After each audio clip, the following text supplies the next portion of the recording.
दोस्तों, एक बार की बात है, श्री रामचंद्र जी के वंशज दिलीप राजा को एक जिज्ञासा होती है कि कौन से ऐसी कथा सुनने से मनुष्य जो होता है काल चक्र के बंधनों से मुक्ति पा जाता है। किसी ने उनको बताया कि आपकी जो इच्छा है वो वशिष्ठ मुनि, इसलिए जो श्री राम जी के वंशज दिलीप राजा थे वो श्री वशिष्ठ जी के आश्रम में जाते हैं और उनको हाथ जोड़कर प्रणाम करते हैं। तब वशिष्ठ जी ने पूछा है, बताइए राजन कैसे आना हुआ। तो वो राजा दिलीप कहते हैं वशिष्ठ जी से कि मैं आपके पास एक जिज्ञासा लेकर के आया हूँ, कृपया आप मेरी जिज्ञासा को दूर करिए। ऐसे में श्री वशिष्ठ जी उनसे पूछते हैं, बताइए राजन आपकी क्या जिज्ञासा है।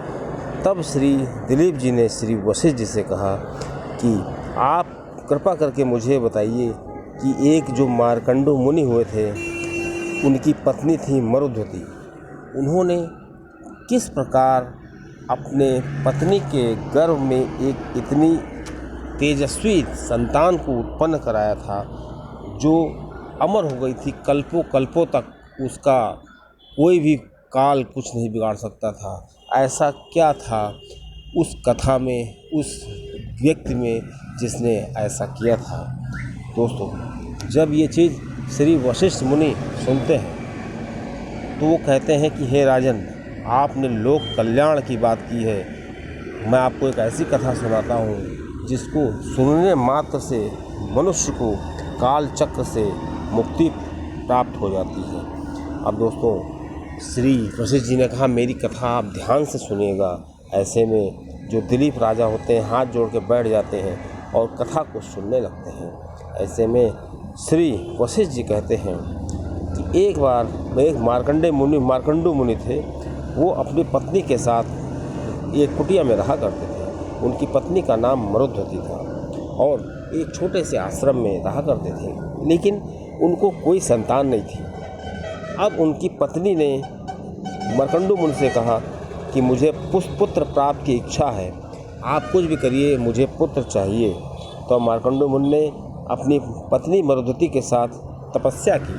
घोर तपस्या करने के बाद श्री शिव जी प्रकट हुए और श्री शिव जी ने उन मार्कंडू मुनि से कहा कि बताइए मुनिवर, आपकी मैं क्या सेवा कर सकता हूँ और आपने किस इच्छा से मुझे याद किया है।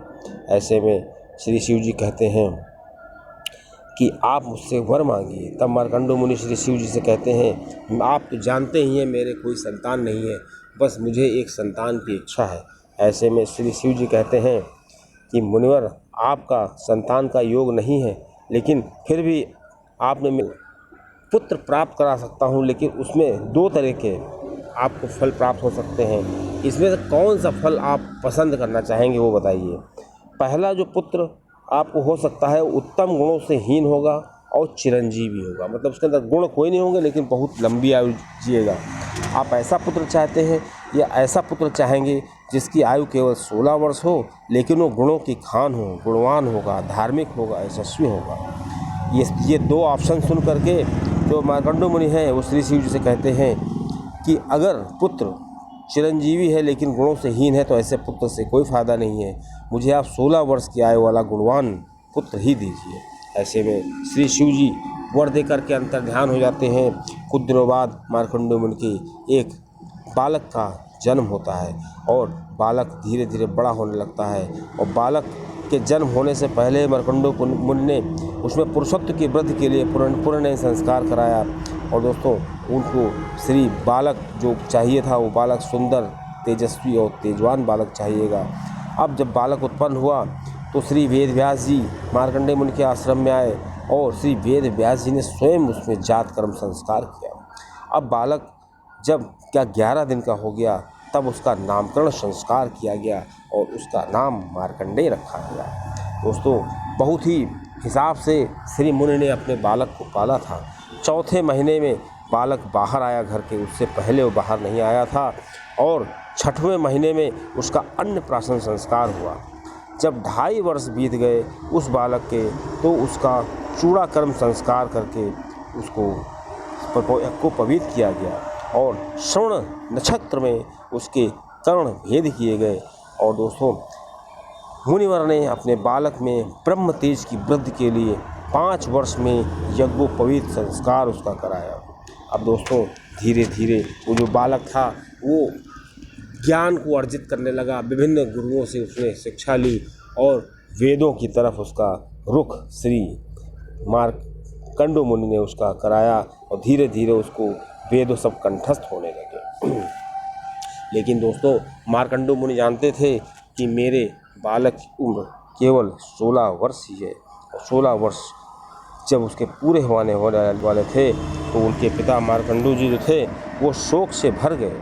उनकी इंद्रियां व्याकुल हो गईं, क्योंकि वो जानते थे मेरा पुत्र की अब मृत्यु हो जाएगी। पिता को जब शोक में उसने देखा तो अपने पिता से कहने लगा, पिताजी आपके शोक का क्या कारण है, कृपया मुझसे बताइए। तब पिताजी ने अपने बालक से बताया कि शिव जी ने आपको ये वरदान दिया है कि आपका जन्म जो है वो केवल 16 वर्ष के लिए हुआ है और 16 वर्ष की आयु के बाद तुम्हारी मृत्यु हो जाएगी।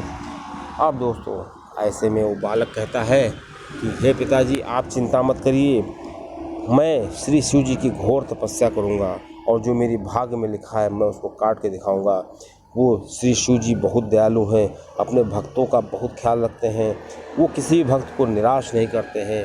वो वही शिव जी हैं जो समुद्र से निकला हलाहल विष अपने भक्तों के रक्षा के लिए पी गए थे, मैं उन्हीं की तपस्या करूंगा। और वो बालक आता है और एक दक्षिण दिशा में चला जाता है, क्योंकि दक्षिण दिशा श्री शिव जी की दिशा मानी जाती है, और समुद्र तट पर एक शिवलिंग की स्थापना करता है और वहाँ पर वो पूजा पाठ करने लगता है और डेली स्नान करके स्रोत का पाठ करता है।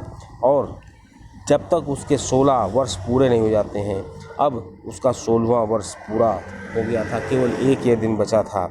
बस दोस्तों, उस दिन उसने काफ़ी पूजा की और जब तक वो स्रोत का पाठ नहीं कर लेता था पूरा, जब तक श्री शिव जी का भजन कीर्तन करने के बाद ही अन्न जल ग्रहण करता था।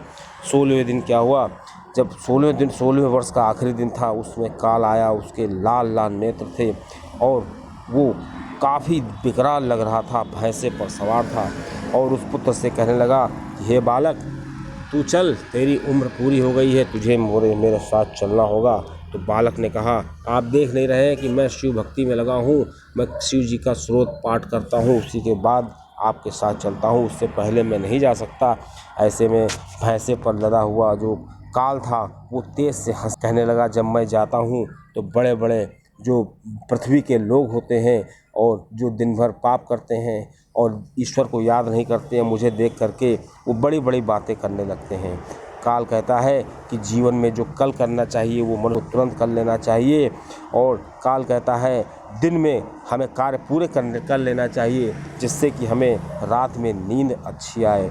और दोस्तों, काल कहता है कि जीवन में हमको कोई भी काम करने में विलम्ब नहीं करना चाहिए। तो हे बालक, तू मुझे मूर्ख समझ रहा है, तूने मुझको देखा तो काल की पूजा करने लगा और जीवन भर तूने क्या किया। तो वो बालक कहता है, मुझे आप पूरा अपना अनुष्ठान कर लेने दीजिए, तभी मैं आपके साथ चल सकता हूँ।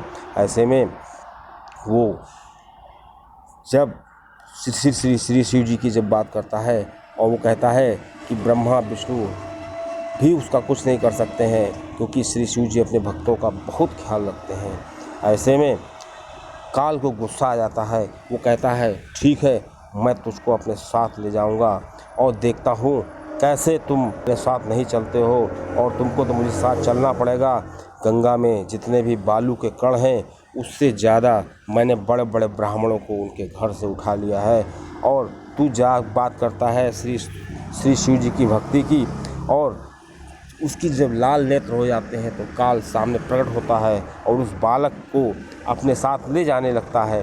तुरंत ही वो बालक शिवलिंग से लिपट जाता है और कहता है कि हे शिव जी, मैं आपका स्रोत का पाठ करना चाहता हूँ, ये काल मुझे आपसे छीन रहा है। तुरंत उस शिवलिंग से एक मेघ के समान गर्जना करते हुए, प्रचंड गर्जना करते हुए श्री शिव जी प्रकट हो जाते हैं और श्री शिव जी कहते हैं कि तुम्हारा कोई कुछ नहीं कर सकता है। और शिव जी काल को वहाँ से भगा देते हैं, कहते हैं ये मेरा भक्त है और मैं इसको वरदान देता हूँ कि ये कोटि कोटि कल्पों तक जीवित रहेगा दोस्तों। इसीलिए मार्कंडेय जी कोटि कोटि